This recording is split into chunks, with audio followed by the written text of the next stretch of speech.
हम कुछ न किया, तेरा इंतजार किया। सावन के दिन आए बालम, झूला कौन झूला। अस्सलाम वालेकुम दोस्तों, आज की वीडियो में हम चॉकलेटी हीरो, लीजेंडरी हीरो वहीद मुराद की एक फिल्म का जिक्र करेंगे। फिल्म है नाग और नागन, रंगीन और उर्दू ज़बान की फ़िल्म थी। ये फिल्म 26 मार्च 1976 बरोज़ जुम्मे के दिन सिनेमाघरों की में नुमाइश के लिए पेश की गई थी। इस फिल्म की मुख्तसर कहानी, अलाउद्दीन एक सपेरा होता है, उसकी बस्ती में एक नौजवान को सांप डस लेता है। वो उसकी जान बचाता है और समझ जाता है कि नौजवान को एक ऐसे शीशनाग ने काटा है जो 1000 साल गुजार कर रूप बदल सकता है। वो नौजवान के बाप से पूछकर उस जगह पहुंचता है जहां नौजवान को उस नाग ने काटा होता है। वहां उसे नाग का जोड़ा नजर आता है। वो उनको पकड़ने के लिए झाड़ियों में आग लगा देता है। नाग और नागन का जोड़ा जान बचाने के लिए वहां से भागता है। भागते हुए वो इंसानी बच्चों का रूप इख्तियार कर लेते हैं। अलाउद्दीन उनके पीछे होता है। यहाँ नाग और नागन बिछड़ जाते हैं। नागन बच्ची के रूप में एक अंधे बूढ़े को मिल जाती है।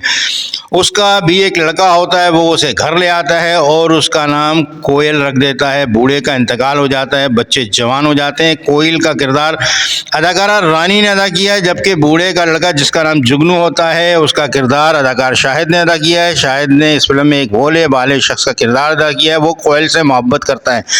नाग बड़ा होकर वहीद मुराद के रूप में जाहिर होता है। वो अपनी नागन को तलाश कर रहा होता है। अलाउद्दीन एक बार फिर उसे देख लेता है, उसके पीछे भागता है। वहीद मुराद नौजवान के रूप में होता है। वो भागता हुआ एक बड़ी सी हवेली में दाखिल हो जाता है।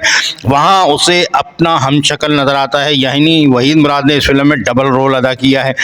उसके वहीद मुराद के साथ जिसका नाम सावन होता है, उसकी हीरोइन का किरदार अदाकारा कविता ने अदा किया है, जिसका नाम सनोवर होता है।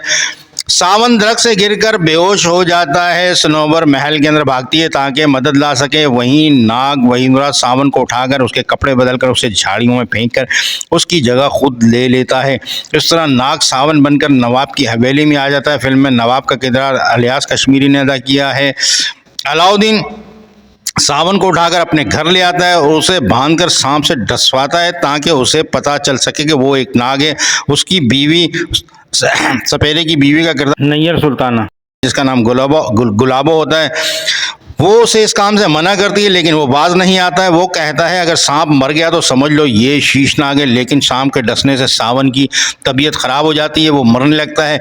लेकिन अलाउद्दीन सपेरा उसे बचा लेता है, लेकिन सांप के डसने से उसकी याददाश्त चली जाती है। वो उनका बेटा घबरू बनकर उनके साथ रहने लगता है और अलाउद्दीन उसे भी सपेरा बना देता है। वहाँ नाग वहीद मुराद हवेली में होता है और सनोवर उसे अपना सावन समझकर उससे मोहब्बत का इजहार करती है, लेकिन वहीद मुराद उसे कोई रिस्पांस नहीं देता है। असलम परवेज ने फिल्म में बादल का किरदार अदा किया है। वो सनोवर का कज़न होता है।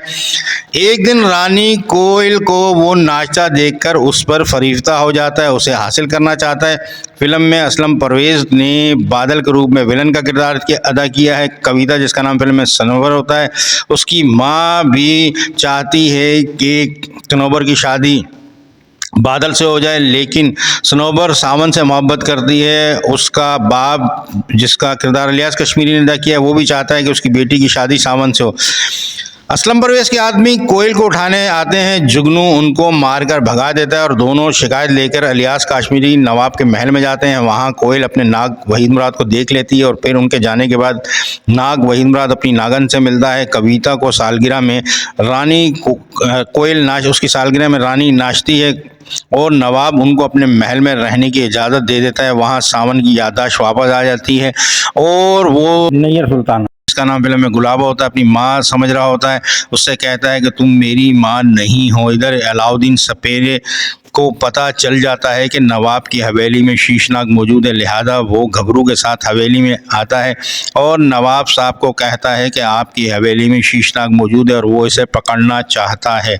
लिहाजा घबरू नाग वहीद मुराद के सामने बीन बजाना शुरू कर देता है। वहाँ कोयल आकर रक्स कर शुरू कर देती है और नाचते नाचते घबरू को बेहोश कर देती है। अब अलाउद्दीन बीन बजाना शुरू कर देता है ताकि नाग और नागन का राज खोल सके और फिर वो नाग वहीद मुराद को नाग में बदल कर पकड़ लेता है और नवाब से कहता है ये एक शीशनाग है और आपका सावन ये घबरू है, जिसे मैं शीशनाग समझकर पकड़कर ले गया था। सपेरा अलाउद्दीन नाग वहीद मुराद को पकड़कर ले जाता है।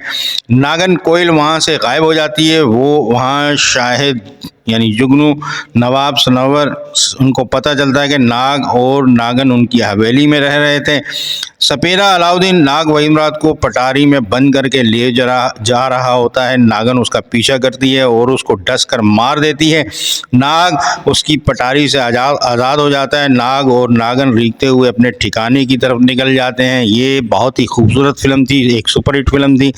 इस फिल्म के हदायतकार हसन तारिक थे, फिल्मसाज थी बेगम रतन कुमार और फिल्म के मुसन्निफ थे अजीज़ मेरठी। फिल्म के नगमात सैफुद्दीन सैफ ने लिखे थे। फिल्म की मौसीकी निसार बज़मी साहब ने दी थी। इस फिल्म में गीत गाए थे नाहिद अख्तर, महनाज, रुबीना बदर, इशरत जहां, मेहदी हसन। इस फिल्म के सितारों में शामिल थे वहीद मुराद, रानी कविता, असलम परवेज, अलाउद्दीन, इलियास काश्मीरी, जीनत, परवीन बोवी और नैयर। फिल्म के सिनेमादार Nasheman, Rio, Light House, Qayam, Arshi, Nayab, Iram, Ambar, Naseem, Saba, Casino, Filmistan, Shalimar, Shama, Mehtab, किला बेवनी सिनेमा हैदराबाद, कैफी सिनेमा हैदराबाद, कैसा सिनेमा हैदराबाद, शाहीन सिनेमा लतीफ़ाबाद।